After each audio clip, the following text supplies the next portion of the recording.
So I don't even know what I'm videoing, but just left the natural food store here, one of the best natural food stores around. I don't get to come too often at all, but I like it because it's semi-affordable and they have everything. Food, vitamins, makeup, cleaning supplies, everything you need. Except sunglasses, because mine are broke.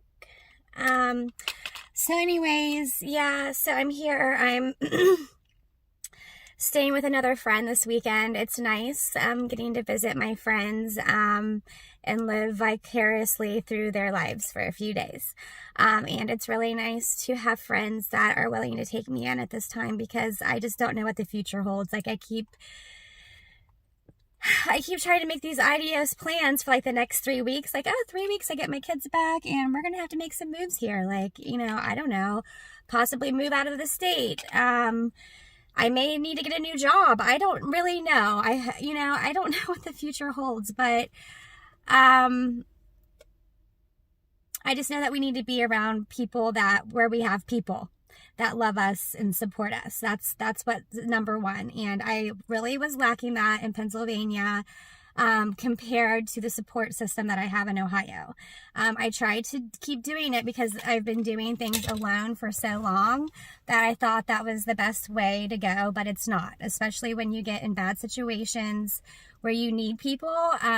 You need people. So this is how I don't know how I ended up here, but this is where I'm at. I'm in my car. This is what I have here is everything in my car. I got in a bad spot yesterday. I checked out of Columbus. I didn't really have any straight plans. I drove to Cincinnati. I thought I want to go to Cincinnati. I don't know. And I kind of feel like maybe I was meant to do that because I actually had my GPS on to a budget hotel in downtown Cincinnati.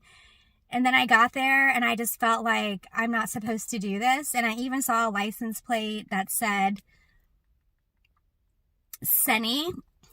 I don't know. It just made me think that Senny, Cenny, made me think that people knew that Jenny was in Cincinnati. I don't know. Paranoid. But maybe I need to be paranoid because obviously I need to be safe. So I decided to turn my GPS off and come back to Dayton and, just let people think that I'm Cindy, right? So,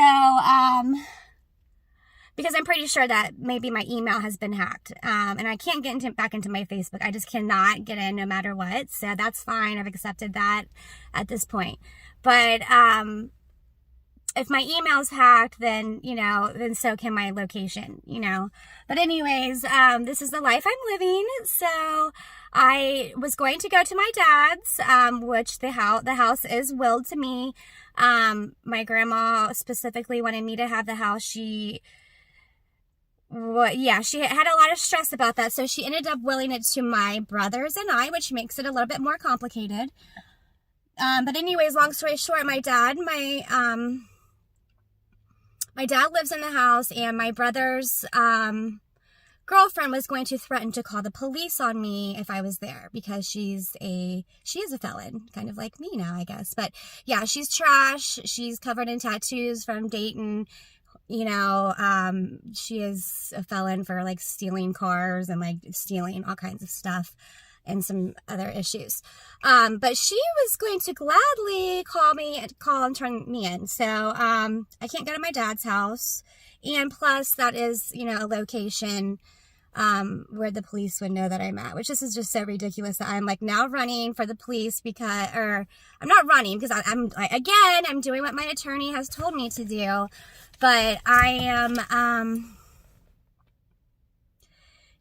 over the strangulation. So little me, I'm running from the law because I don't want to go to jail and be locked away until they make my next hearing or my next trial for the strangulation case. Because that's what Miss Judy Petrush is trying, I assume it's Judy, I know it is trying to do to me now. Hopefully she'll just be fired once they investigate all of this. So there never was a bond. The bond was that Gino and I get along. So I guess since we're not getting along, my bond has been revoked. I don't know what the hell is going on, but it's all a huge joke. I've been dealing with this for a year because the idiot begged to have the charges increased, and it worked, and now he refuses to drop them. And this is a single mom trying to get on her feet and away from a madman, doing everything in my power, and just getting hit left and right with all of this shit because of him. But so I did stay with Andrew, and it was good to have those nights with him because I was able, so basically, long story short, I'm learning my triggers, okay? I'm learning as a person with post-traumatic stress disorder what my triggers are. And, you know, like certain ones I already had like managed at home in my daily life. But now that my life has changed and there's been more shocks and traumas, I'm learning there's more things that are triggering me that didn't trigger me before, like being around kids. So the day that I flipped out at the restaurant, the lot, and left in a panic attack, I was there with Jen's kids. And I like, when I'm around kids, it's just automatic that I'm to go into mom mode. And I did not feel comfortable. It made me very uncomfortable feeling I need to go into mom mode. And that was a trigger for me to upset me. And anybody just telling me what to do, even just telling me to relax, is a trigger for me. People trying to help me carry my shit around is a trigger for me because I am used to doing everything by myself and actually getting screamed at for years if I asked for help. So I don't ask for help unless it's absolutely necessary. I don't ask for help. So I feel like it's invasive to me when people are like coming towards me in a nice way. Let me carry your things. Let me do this. I'm going to pick this up, take it over here. I don't know. I don't like it, I'm finding. So I like to just be in control of this. I'll move my shit around. I'll deal with it. That's fine. I don't really like to be talking about my kids much. I love my kids very much, but I don't like to be talking about them really unless I bring it up. So I don't like questions like, how are your kids? And things right now because it's upsetting to me because I miss my kids and it's a trigger for me to get upset. So I'm trying to protect my little bubble here. Like yesterday when I had to deal with my friend Jen, and basically I actually had not spoken to her in an entire year because she's notorious for ruining relationships. She's actually ruined almost every one of her best friends' relationships that she's had, but she is one of my longest friends I've had in Pittsburgh. And I stopped talking to her over a year ago because she would not stop talking to Gino. And she even called me, do you want me to call Gino? No, I do not. If you call him, I will never talk to you again. Okay? And this is after she's done it like already a million times. 4 hours later, she gets off the phone with him. So I never talked to her again. And then after my kids were taken, she reached out through me. I am still friends with her sister, who I like, Angela. And then she reached out to me, Jen, on Facebook and was really sorry and wanted to be my friend again. So anyways, it worked out perfect timing that she's really, really nosy, and she was able to let me know immediately before anybody else knew that these wiretapping charges, like she brought me coffee to my house one morning before work, and we were having coffee on my back porch, and then I went into the house to go into work. She left, and literally like 15 minutes later she called me because she had just left my house and like looked up my criminal report immediately and was able to tell me that these wiretapping charges had just hit my record right then.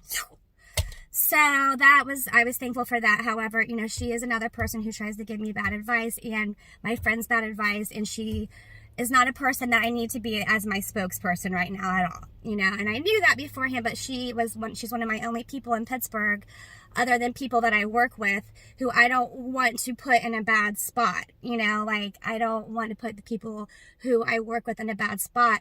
I have a variety of a network of people that I work with who I care about very, very, very much as my family actually in Pittsburgh. And so I don't want to put them in a bad spot, and I don't but I can't depend on people who are out to really hurt me too.